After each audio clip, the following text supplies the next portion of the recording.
Assalamualaikum warahmatullahi wabarakatuh. Ini merupakan video lanjutan dari video sebelumnya.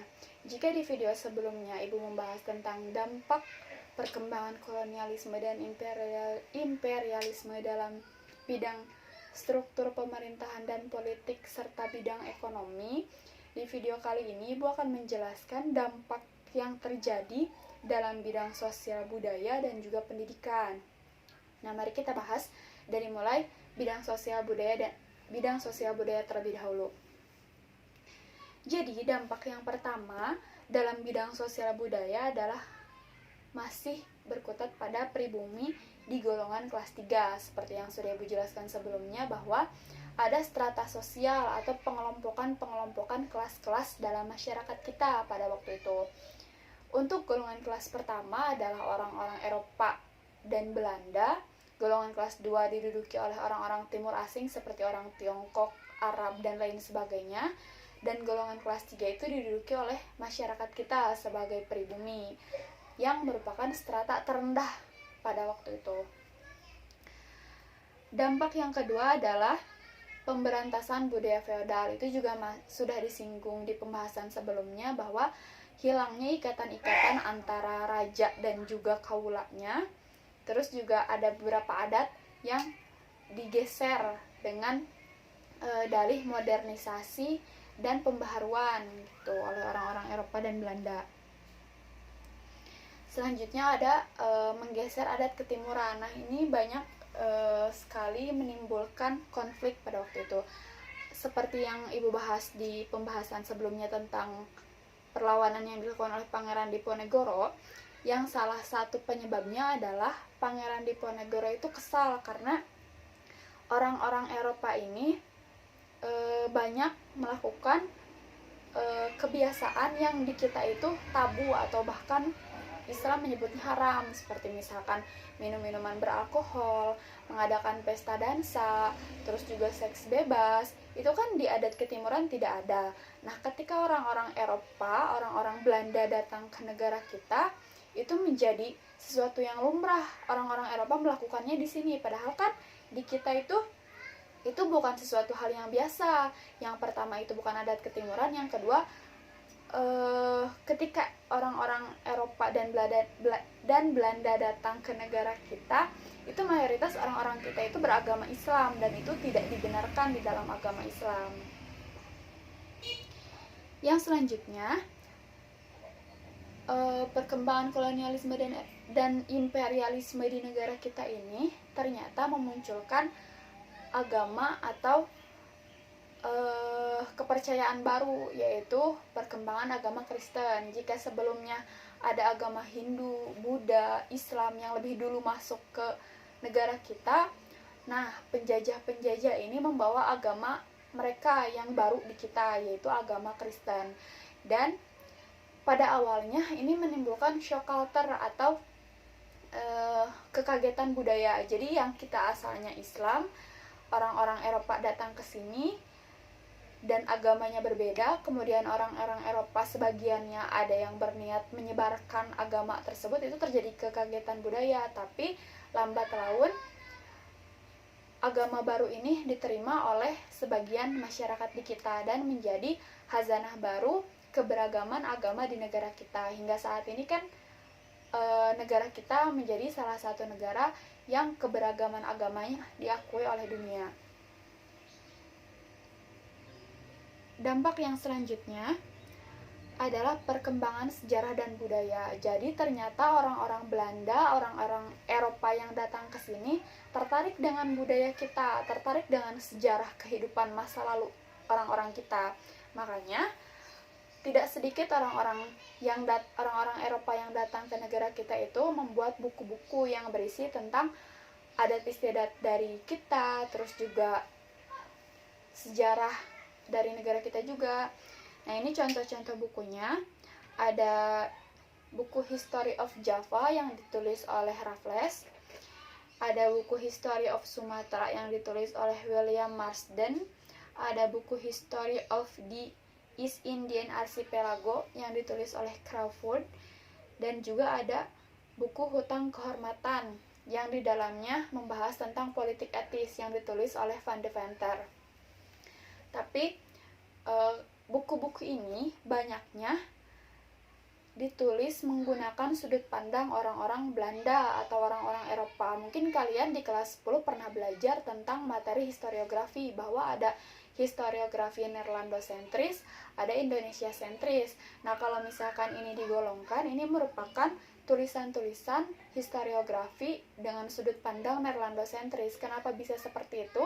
Karena di dalam buku-buku ini isinya adalah kebudayaan kita, sejarah negara kita, sejarah orang-orang kita, tapi berdasarkan sudut pandang orang-orang Eropa yang pada waktu itu kebanyakannya menganggap orang-orang kita itu martabat dan juga kelasnya lebih rendah dari orang-orang Eropa atau orang-orang kulit putih gitu banyaknya. Nah, itu merupakan dampak-dampak dalam bidang sosial budaya pada saat penjajahan kolonial Hindia Belanda atau perkembangan kolonialisme dan imperialisme di Indonesia. Kita akan membahas dampak yang terakhir, yaitu dalam bidang pendidikan. Dampak dalam bidang pendidikan yang pertama adalah adanya politik etis. Tadi sudah disinggung di pembahasan sebelumnya bahwa Van Deventer menulis buku yang berjudul Hutang Kehormatan. Di dalamnya membahas salah satunya adalah politik etis. Jadi kan orang-orang Belanda ini menjajah kita, membawa hasil-hasil kekayaan dari alam kita, terus juga hasil-hasil kerja dari orang-orang kita, kemudian dibawa ke negara Belanda, membangun negaranya, bahkan melunasi hutang-hutang orang Belanda. Makanya kata Van Deventer di dalam bukunya, kita harus membayar hutang kita kepada negara yang sudah membangun negara Belanda, yang sudah kita peras tenaga dan juga kekayaan alamnya. Maka dari itu, pemerintah kolonial Belanda pada waktu itu menggagas bahwa kita harus membalas apa yang sudah dilakukan oleh negara Indonesia kepada negara Belanda yang tadi sudah membangun dari hasil jerih payah orang-orang kita. Nah, bagaimana cara Belanda membalas hutangnya? Yaitu dengan diadakannya politik etis atau politik balas budi. Politik etis atau politik balas budi ini mencakup 3 hal, yaitu irigasi, edukasi, dan juga transmigrasi. Jadi irigasi itu pemerintah Belanda berniat untuk membangun sistem pengairan persawahan di Indonesia. Jadi membangun fasilitas dan sarana-sarananya demi untuk meningkatkan hasil yang didapatkan gitu. Yang kedua adalah edukasi. Karena kan orang-orang kita pada waktu itu dianggap belum berpendidikan kalau misalkan digolongkan di dalam dunia modern, makanya orang-orang Belanda berniat untuk menyediakan fasilitas-fasilitas pendidikan bagi orang-orang pribumi, dan orang-orang pribumi diperbolehkan untuk mengenyam pendidikan. Selanjutnya ada transmigrasi.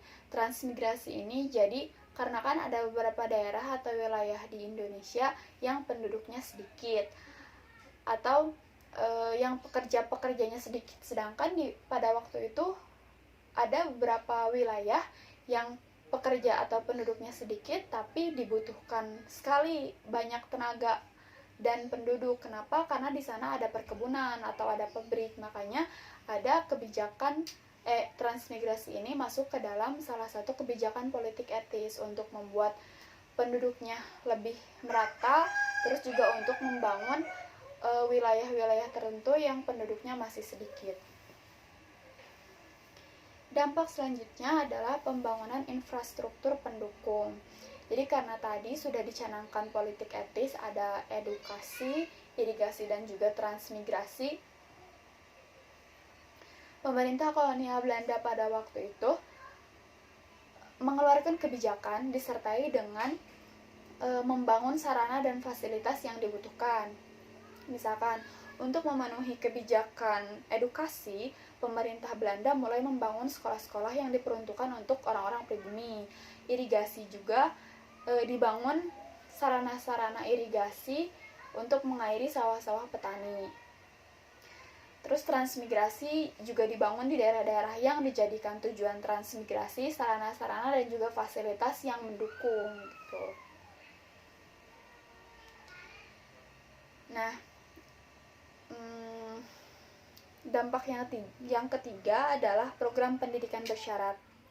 Jadi tadi sebetulnya kan sudah dicanangkan bahwa pemerintah Belanda akan membayar hutang kehormatannya kepada kepada orang-orang pribumi atau orang-orang Indonesia. Salah satunya adalah pendidikan atau edukasi. Dibangun sekolah-sekolah untuk orang-orang pribumi.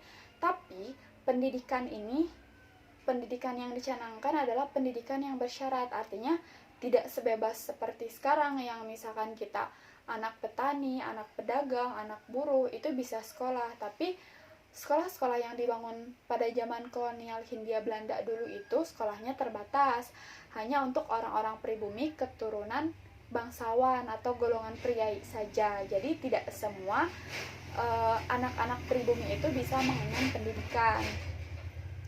Termasuk juga perempuan pada waktu itu tidak boleh sekolah, karena yang boleh sekolah adalah laki-laki. Karena masih terikat adat ini, sistem atau budaya feodalnya masih mengikat, karena pada waktu itu perempuan oleh budaya kita sendiri, budaya Indonesia itu tidak boleh bersekolah karena masyarakat pada umumnya masih beranggapan bahwa perempuan tugasnya hanya, kalau misalnya di kita ya ada istilah dapur, sumur, dan kasur. Jadi tidak perlu mengenyam pendidikan tinggi-tinggi karena toh nanti balik juga ke rumah, balik lagi ke dapur gitu. Makanya tidak diadakan sekolah untuk perempuan, malah tabu gitu perempuan bersekolah atau mengenyam pendidikan tinggi-tinggi. Namun ada dampak lain dalam bidang pendidikan ini, karena tadi disebutkan perempuan itu tidak boleh sekolah, tidak boleh mengenyam pendidikan tinggi-tinggi, tapi ada salah satu dampak dalam bidang pendidikan itu, yaitu tentang inspirasi surat-surat Kartini kepada Nyonya Abendanon yang merupakan sahabatnya di Belanda. Jadi Kartini bercerita kepada Nyonya Abendanon bahwa Kartini merasa iri kepada perempuan-perempuan Eropa yang hidup bebas, termasuk salah satunya adalah bebas untuk memilih hidupnya dan bebas untuk mengenyam pendidikan. Nah, dari sanalah orang-orang Eropa mulai sadar bahwa ternyata budaya feodal yang diterapkan di negara kita yang merupakan adat istiadat negara bangsa Indonesia itu sangat mengekang kaum perempuan. Jadi perempuan itu tidak bisa memilih hidup, tidak bisa mengenyam pendidikan, hidupnya itu sudah ditentukan. Misalkan di umur 8-9 itu diberikan semacam pendidikan untuk menunjang kehidupan rumah tangganya, diajarkan memasak, menjahit, dan lain sebagainya. Kemudian pada usia 11-12 tahun itu sudah dijodohkan dengan orang-orang tertentu. Kalau misalkan beruntung itu dijodohkan dengan pemimpin-pemimpin daerah untuk misalkan jadi istri kedua, ketiga, dan seterusnya. Karena masih lumrah pada waktu itu pemimpin-pemimpin lokal mempunyai istri lebih dari satu. Atau misalkan yang paling bagus untuk perempuan pada waktu itu jadi istri simpanannya orang-orang Belanda. Kalau misalkan kalian sudah pernah membaca novel Bumi Manusia, itu dijelaskan bahwa itu sudah menjadi biasa orang-orang atau perempuan-perempuan cantik pada zaman itu, mereka menjadi istri-istri simpanan orang-orang Belanda. Karena banyaknya orang Belanda yang datang ke negara kita itu tidak bersama istrinya di Belanda, sedangkan orang-orang Eropa yang laki-lakinya itu datang ke sini tanpa membawa istri. Makanya di sini mereka mencari istri simpanan, dan itu menjadi lumrah untuk perempuan kita dijadikan istri simpanan orang Belanda.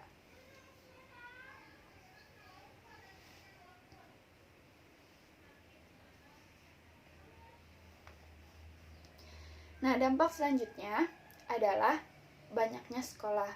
Tadi karena sudah dicanangkan politik etis yang salah satunya adalah edukasi, jadi lebih banyak sekolah yang dibangun, bukan hanya diperuntukkan untuk keturunan-keturunan Eropa dan Belanda, tapi juga untuk orang-orang pribumi. Sebagai contoh, pada tahun 1900 itu ada 169 ELS yang tersebar di seluruh wilayah Nusantara. Terus juga ada Stovia. Stovia itu merupakan sekolah khusus kedokteran. Terus ada Osvia dan juga ada HBS. HBS ini merupakan sekolah calon pegawai. Osvia ini merupakan sekolah calon pegawai. Kalau HBS itu adalah sekolah yang nantinya lulusan-lulusannya akan duduk di pemerintahan sipil. Nah, untuk jenjang pendidikan sendiri pada zaman kolonial Hindia Belanda itu ada HIS. Itu untuk kalau misalnya sekarang mungkin SD ya. Setelah HIS ada MULO, setelah MULO ada AMS. Nah, nanti kalau misalkan setelah lulus dari AMS bisa misalkan masuk ke Osvia, HBS atau Stovia dan lain sebagainya. Dampak selanjutnya adalah karena sudah mulai dicanangkan politik etis dan salah satunya adalah edukasi atau pengembangan dalam bidang pendidikan, itu orang-orang kita mulai sadar akan pentingnya pendidikan, terutama kaum bangsawan atau priai yang sudah mengenyam pendidikan. Oh, ternyata orang-orang Eropa itu seperti ini, orang Belanda itu seperti ini, kita sudah ketinggalan jauh. Seperti ibaratnya membuka mata orang-orang kita yang selama ini tidak tahu apa-apa karena pendidikannya dibatasi gitu. Dampak selanjutnya adalah munculnya kaum terpelajar karena sudah dibuka sekolah-sekolah yang memperbolehkan orang-orang pribumi untuk jadi salah satu peserta didiknya. Ini memunculkan kaum-kaum terpelajar, orang-orang yang bersekolah. Jadi pada waktu itu, pada masa pemerintahan kolonial Hindia Belanda, orang-orang terpelajar ini mendapatkan posisi atau kedudukan yang tinggi di masyarakatnya. Kalau misalkan orang yang kuliah, orang yang mengenyam pendidikan, itu sangat dihormati di masyarakat karena orang-orang yang berpendidikan tinggi, orang-orang yang bersekolah merupakan golongan priai, ditambah mereka adalah kaum-kaum terpelajar gitu. Selain memunculkan kaum terpelajar, dampak dalam bidang pendidikan ini juga mendorong atau memunculkan adanya surat kabar. Jadi mulai banyak bermunculan surat kabar yang menjadi sarana komunikasi dan juga sarana berekspresi. Tuh. Contoh-contohnya adalah surat kabar pewarta priai, De Preanger, Delhi Koran, Makassar Koran, Bromortani, dan Bintang Hindia. Lebih jauh dari itu, dampak dalam bidang pendidikan sendiri memunculkan kesadaran untuk merdeka, kesadaran berbangsa, dan kesadaran-kesadaran lainnya yang akhirnya mendorong kepada nasionalisme dan keinginan untuk bangsa kita ingin merdeka dari penjajahan kolonial Belanda. Karena ada surat kabar tadi dan juga banyaknya muncul kaum terpelajar, kaum terpelajar ini menggunakan koran sebagai sarana komunikasi, sarana untuk debat, atau misalnya sarana untuk mengetahui informasi-informasi dari dunia luar, dari orang-orang Eropa, perkembangan dunia pendidikan, perkembangan banyak hal lainnya yang terjadi di luar negara kita. Dan itu membuka mata orang-orang kita, khususnya kaum-kaum terpelajar yang sudah lebih dulu mendapatkan pendidikan sebagai akibat dari diadakannya politik etis tadi. Nah, akhirnya sudah selesai pematerian kali ini tentang dampak dari perkembangan kolonialisme dan imperialisme di Indonesia, atau singkatnya dampak dari penjajahan kolonial Belanda di Indonesia, dengan dibagi ke dalam 4 bidang. Alhamdulillah sudah selesai. Terima kasih atas perhatian dan partisipasinya. Wassalamualaikum warahmatullahi wabarakatuh.